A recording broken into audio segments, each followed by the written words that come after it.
Ang gusto nila mag-aral, ako na ang magpapakain sa mga bata pag pumasok sila sa school. Makipagkita ka lang sa teacher. Makipagkita ka doon sa teacher. Mamaya, pwede ba tayo magpunta doon sa school?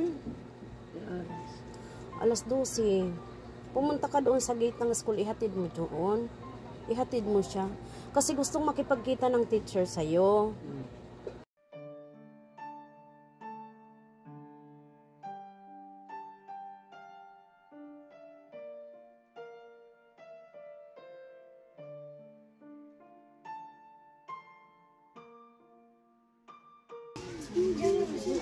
Gusto mo bang pumalik sa school?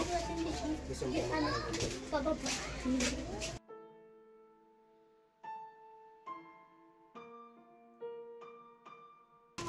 ilang taong ka na?